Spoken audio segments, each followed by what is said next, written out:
Among the many districts of the Bahamas, few can match the beauty of the Exumas. Made up of over 300 islands and keys, this place has no shortage of adventure. While most of the islands are uninhabited by humans, there is definitely no lack of friends to meet. Join me as we cook up some fantastic recipes, including lobster and grits, Exuma conch chowder, and curried goat. And today we here in Exuma swimming with the pigs, all for a taste of history.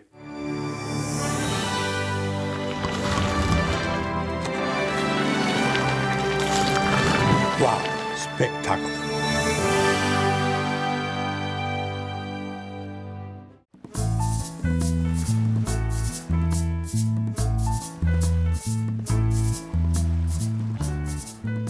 Welcome, Chef. Welcome to Exuma. I tell you, I can hardly wait. I heard all the menus, items that you're cooking today, classical food from Exuma. And the first dish I think we're making is a really traditional dish, which is grits and lobster, right?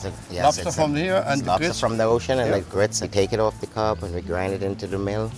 And this is uniquely Exuma style, right? Yes, it's Exuma style. So, Chef Ben, let's get started on the first dish. Go ahead. Okay, so first thing I'm going to be doing here, I'm going to be chopping up some onions. Exuma is known for the most sweetest onions that you grow over here. Exuma onion, we have a garden road that's full of Exuma onions. Grow them year round. It's really sweet, it's juicy as you can see. I'm going to chop some celery. Now, Chef, today you don't have a stove here. You noticed it, right? I got a fire going for you in the back. Yes, sir. We're going to cook like in the old days, bush cooking. Yes, this is the way, back in the old days, this is the way my grandmama cooked. Oil into the pan, it's pure vegetable oil, very hot pan. Perfect. Gonna add some onion into it. Perfect. Little onions. Okay, after the onions go, we're gonna add some celery. Add some celery in there. Okay, gonna add some thyme. Then we're gonna add a little paste. Okay, just a little paste into it. Okay, gonna stir it all down. Now that is all, I'll add the lobster. Okay, I can now throw all the lobster in there. Okay, get the lobster going. The lobster all cooked. I guess the important part is not to overcook the lobster. It's not to overcook it. You saute it down so you can get the flavor. And I can now add some liquid to it. Here's the browning for you. And I'm gonna carefully stir the browning. You don't want it to be too dark. Yeah, too dark. You don't want to spoil the color. I see it. I can go right ahead and add the grits. Now I pour it slow. Because you don't want any lumps in I don't there. want any lumps to get into it. Especially this corn grits. Yeah, because it's such a coarse. It's such really a coarse coarse. grind. Grits itself supposedly cooks at 5 minutes when it's on a good minimum heat. On the slow cook, 10 minutes, it'd be perfect. And you would see when the liquid is absorbed. You would see when the liquid absorbs. And then you're ready to serve it up. Exactly, and then it'll be ready to serve. Look at that. Oh, man. Look at that. Let's see here.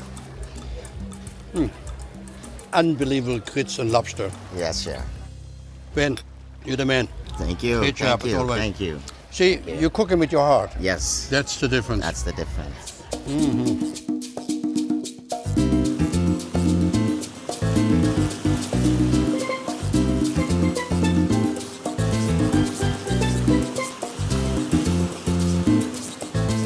Hey, what a pleasure to meet you. You're a legend of Exuma. Most people don't anticipate this much beauty until you physically get here, right? In Exuma, we actually have 365 islands and keys. 5 islands and all the rest are keys. Up till about probably 12 years ago, people used to come to Exuma just to see how pretty the water is. I have to say it's like the prettiest in the world. It's almost like a Windex color. But in the last 11, 12 years, people come for one thing now, to see the swimming pigs. People used to have pigs on this same island called Stanley Key. When there's no wind, they smell so bad. As the island was starting to get more popular and more populated, they decided to put the pigs over on the island right here. And the pigs actually learned that when a boat came, they would come out and started to actually swim.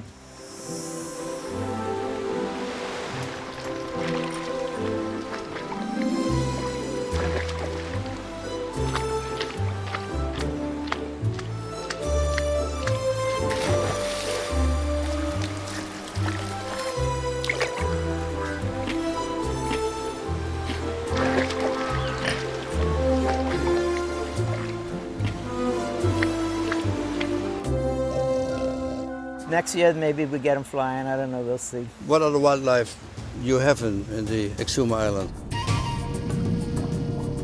Sharks are very popular in the Bahamas, especially in Exuma.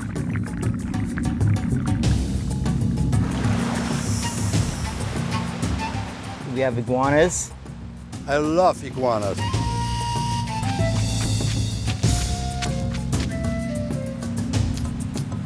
That's such a beautiful, tranquil setting where you got a beautiful ocean, you got a sandy beach, and you got all those friendly iguanas. I've never seen this many in one spot. They're called Bahamian rock iguanas. Probably about 120 iguanas on this island. This iguana is too friendly. Let's get going. You also have your share of celebrities living down here, so it's another side benefit, driving by and say, here, this is Chef Staib's island. Just kidding. I'm just thinking about it. Next year.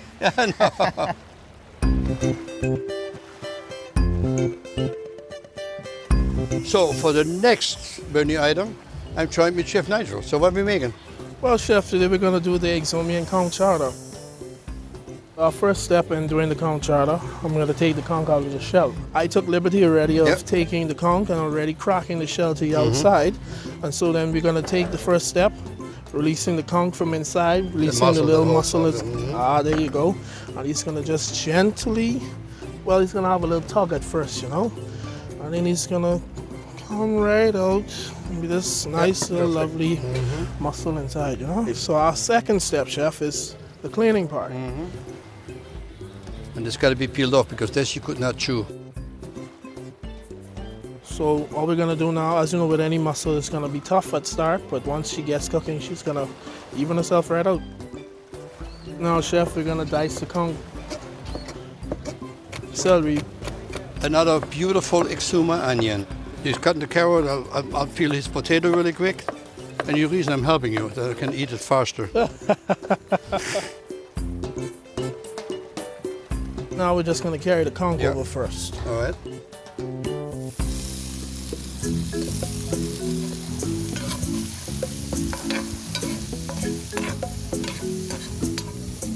All right. One more time. Now we're going to add in our other herbs.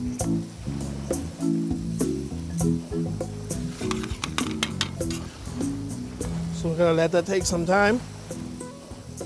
Well, Chef, now we're going to put the rum inside. You know, it's the Bahamian favorite. What a nice flavor. The rum together with the vegetables and the conch and the thyme. We're going to now add some tomato paste to our pot. Give it a nice stir. And we're going to put in flour. And we're going to start to finish off the pot.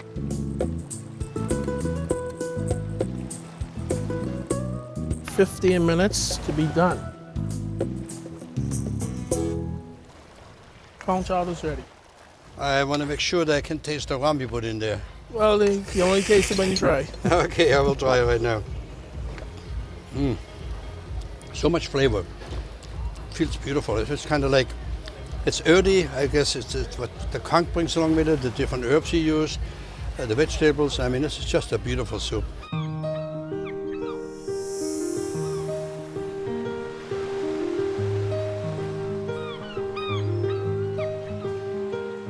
Walter, I welcome you to my kitchen, and I hope this won't be the last time. Well, it will never be the last time, but I tell you what, you, honest to God, exceeded my expectation. And the best view I've ever seen of any pastry kitchen in the world. My great-grandfather willed this property to me. My mother told me I was 4 years old. Tell me how this all began. Well, I was always a cook.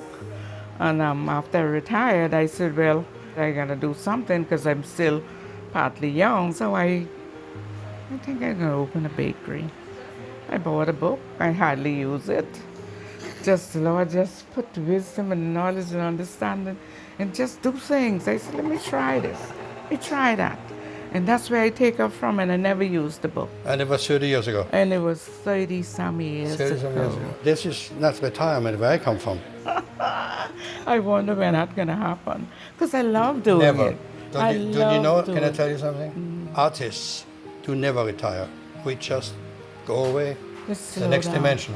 Yeah, well, That's- I'm hoping for that home. Well, I'll meet you there. Don't worry. I want you to. We can bake together up there. What do you No, think? we're not going to bake. We're going to relax. Oh. And then we're going to enjoy life up there.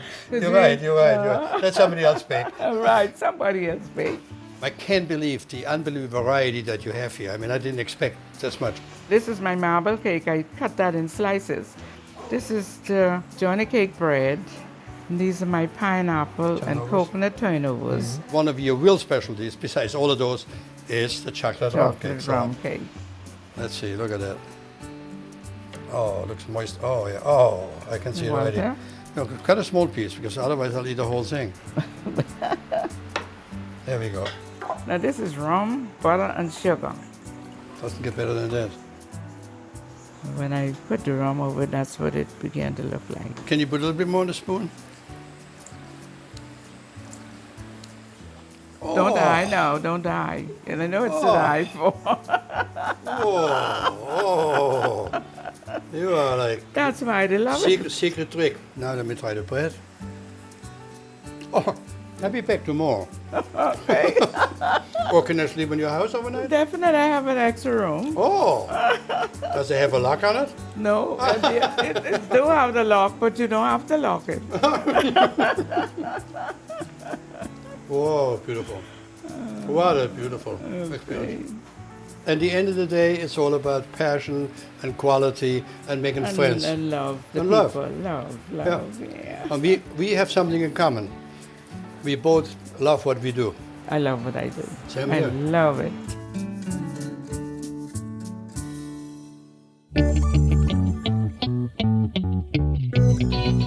Welcome, Chef Walter, to Club Arawak in Williamstown, Little Exuma.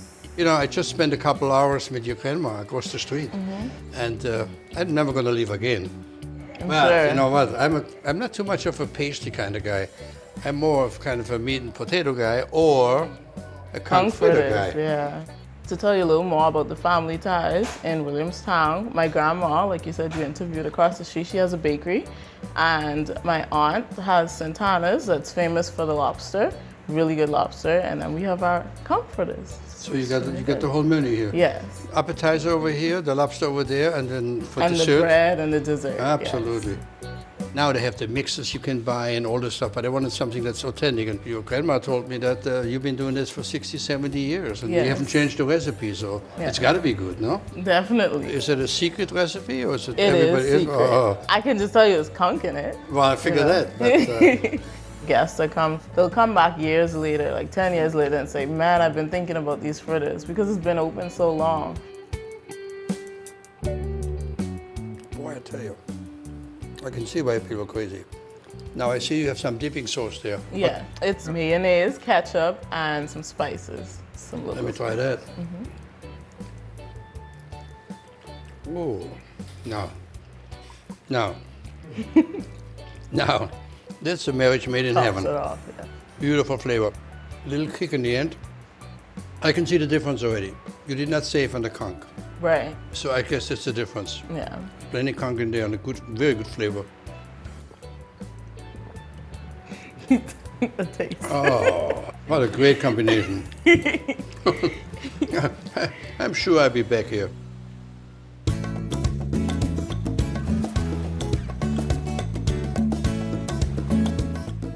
So we sent our mascot home because we're going to make curried goat next. And we're going to serve that with rice and peas, one of the island favorites. Yes, chef, but I may correct you. It's peas and rice here in Exuma. Oh, sorry about that. No problem, chef. But it's also pigeon peas, which is very different, right? Yes. And you told me earlier that as a kid you had to learn the hard way, right? The real hard way, picking peas from morning till night. And some of you guys also make a little mac and cheese along with it. Yes, chef. So George, what's the first step? First step, we start with some vegetable oil. Not too much. The onions. Start with a little celery. And we add some thyme. Throw a little in there. We can pull it out at the end. Sweat it. Start with the tomato paste.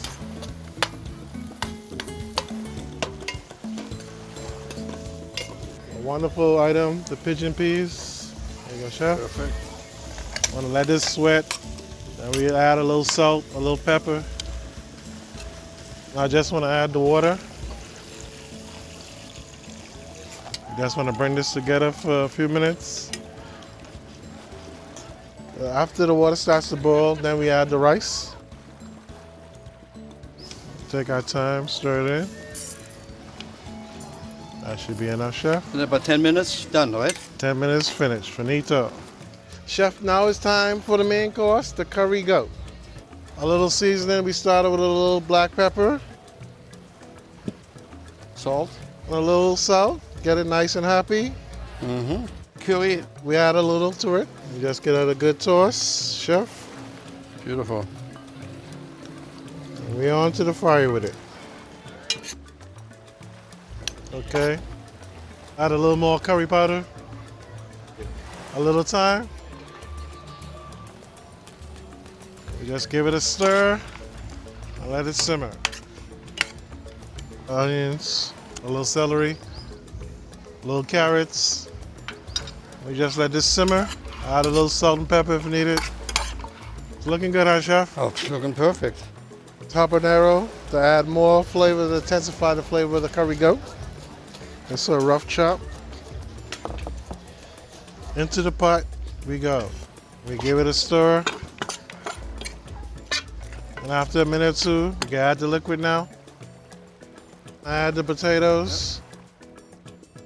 Let it go for about 30 to 40 minutes.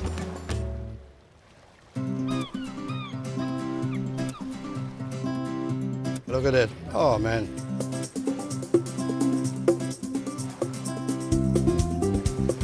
Chef, as promised, Wow. macaroni and cheese, chef. You certainly did it. Thank and you you. told me earlier that in the Bahamas, no meal is ever complete without the mac and macaroni, cheese. yes. And look at how beautiful your curry's looking. It's nice and succulent. I can hardly wait to get into it. What I like, obviously, is the meat on the bone, no question about it, because the flavor of that is so spectacular. Look at it, it's got to fall off the bone, which it's doing right now. Oh, a spectacular meal. Thank you, chef. So this is how you eat it at home every Sunday? Every Sunday. Together with that? Yes, sir. Macaroni loaded. Okay, give me your address, will you? Ladies and gentlemen, next up, the Crusaders present to you the islands of the Bahamas. The parade that we call Canoe, it's a cultural celebration. When the music starts, you got to move. While the origins of this colorful tradition are still a mystery, local lore tells the story of an enslaved tribal chief in the Caribbean named Canoe, demanding the right to celebrate with his people. Following emancipation, the tradition continued and has evolved into the national festival of the Bahamas. It is the Canoe Parade, but because the corn liquor we drink, it evolved in the Canoe. The Bahamas still continue with a goat skin drum, still acoustic where we could walk along, giving our own music rather than recorded music. Costumes must represent a person, a place, or a thing. And it takes a long time to put it together, because you got to put each strip of paper on like you do the shingling on the house. It's all about bragging rights. The fans out there cheering on their favorite group. That hype up really gets you going.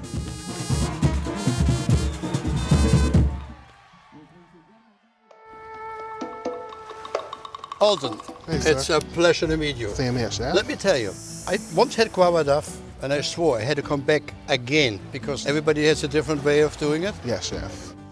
So I'm gonna start by using my flour. I already have it measured out. So Is it all-purpose? yes, it's Okay, AP okay. flour. Then we have some sugar. You don't want to make it too sweet because the sauce already The sauce will is be there sweet. later. So we're gonna also add some butter. So that's some cinnamon we added to it as That's well. it.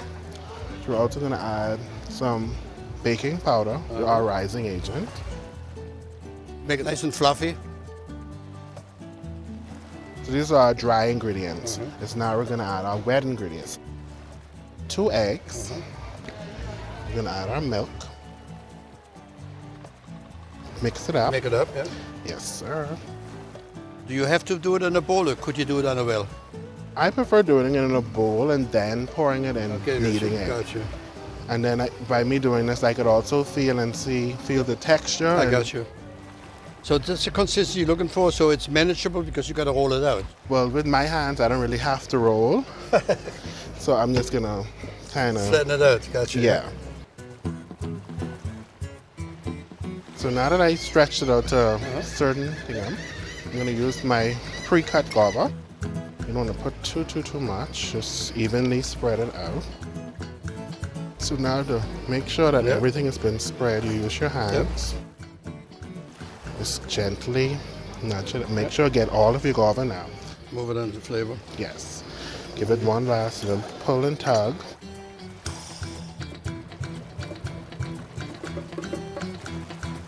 And you kind of roll it like how you would do a cinnamon bun. Yeah. Making sure as you roll, you tuck. Keep it tight, I see it. Yes.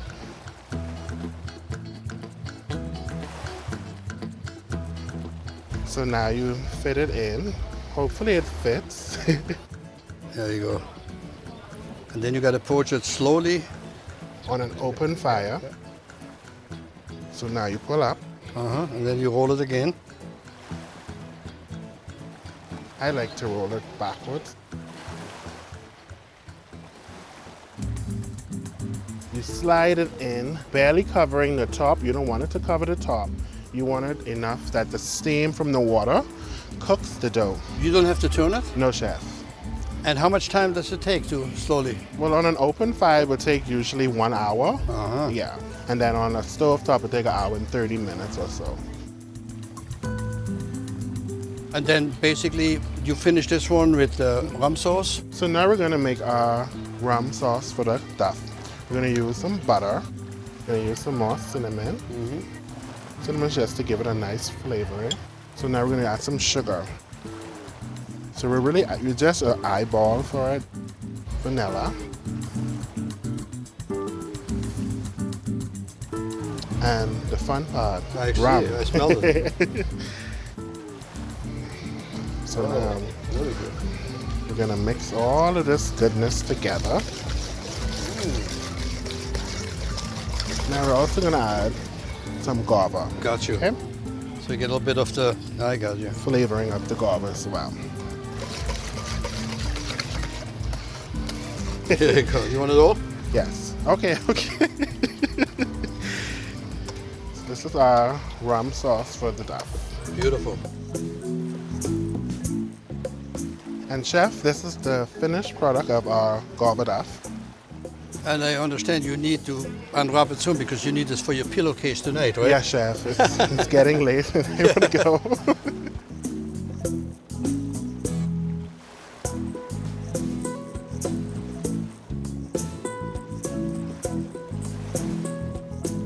So now we cut it.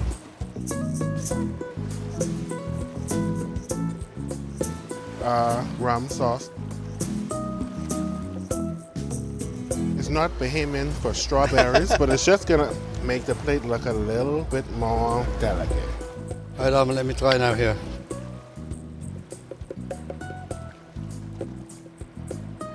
Oh, sinful. Sinful. Oh, man, has this good flavor. Glad you enjoyed it. Oh, not enjoying it. It's beyond enjoying. And I've never had this kind of idea of a rum sauce, but it's a great idea. I really, really appreciate it. Give me a high five. Let me climb. Give me a stool. All this for a spectacular taste of history.